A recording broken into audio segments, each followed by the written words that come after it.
Hello guys, അപ്പോൾ നമുക്ക് ഇന്നൊരു ഈവനിങ് വ്ളോഗ് കണ്ടാലോ. ഈവനിങ് വ്ളോഗ് ആവാൻ തന്നെ കാരണം രാവിലെ എണീക്കുമ്പോൾ തന്നെ 12 മണിയാവും. അപ്പം നമുക്കതിന് വീഡിയോയിലേക്ക് പോകാം.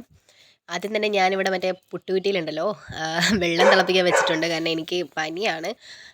പിന്നെ ഇതേ ബെല്ലയുണ്ട്, പൂച്ചയുണ്ട്, എല്ലാവരും ഇവിടെ എനിക്ക് കൂട്ടായിട്ട് കാവൽക്കാലായിട്ടിരിക്കുന്നുണ്ട്. അങ്ങനെ അത് തിളയ്ക്കുന്ന സമയം കൊണ്ട് നമുക്കൊരു ചായ കുടിച്ചിരുന്നാലോ. ഏത് ചായ മൂടൽ. എന്നിട്ട് ബെല്ലയുടെ ബെസ്റ്റ് ഫ്രണ്ടായിട്ട് കളിച്ചുകൊണ്ടിരിക്കുകയാണ്. തിളപ്പുച്ചിയുണ്ട്. അത് കഴിഞ്ഞിട്ട് ഞാൻ ജസ്റ്റ് ഒന്ന് മുറ്റത്ത് വന്നിരിക്കാമെന്ന് വിചാരിച്ചു. അപ്പം തന്നെ എൻ്റെ പിന്നാലെ ബെല്ല പൂടി വരുന്നുണ്ട്. അവളില്ലാണ്ട് ഞാൻ എവിടെയും പോയില്ല എന്നറിയാമല്ലോ അല്ലേ. അതന്നെ. പക്ഷേ ഇവളെ വൈകുന്നേരം നമ്മൾ പിടിച്ചിരിക്കണം, അല്ലെങ്കിൽ ശരിയാവത്തില്ല. അവൾ കണ്ണ് തെറ്റി അങ്ങ് ഓടിപ്പോവും. അങ്ങനത്തെ മുതലാണ്. പിന്നെ അവളെ നമുക്ക് ഈ പരിസരത്തു നിന്നൊന്നും കിട്ടാൻ പറ്റത്തില്ല. പിന്നെ ഇവിടെ പ്രത്യേകിച്ച് വായ നോക്കിയിരിക്കാനും പ്രത്യേകിച്ച് ഒന്നും ഇല്ല. ജസ്റ്റ് നമുക്ക് പുറത്തിങ്ങനെ കാഴ്ചകളൊക്കെ ഉണ്ട്. കുറേ പൂച്ചകളെയും പട്ടിയോടൊക്കെ വർത്താനം പറഞ്ഞിരിക്കാം. പിന്നെ ദേ എൻ്റെ അപ്പുറത്തും കുറച്ച് ഫ്ലവേഴ്സൊക്കെ ഉണ്ട്. വി നീഡ് ഓക്സിജൻ, യാ. പിന്നെ ദേ ഇത്രയൊക്കെ ഉള്ളൂ ചായ കൂടി. കുറച്ച് നേരം കഴിഞ്ഞപ്പോൾ ഡുണ്ടറൊക്കെ വന്നിരിപ്പുണ്ടേ. ബെല്ലേനെ ഞാൻ അപ്പോഴേക്കും അകത്താക്കി. എനിക്ക് പിടിച്ചിരിക്കാൻ പറ്റുന്നില്ല. ഇത്രയേ ഉള്ളൂ. ടാറ്റാ.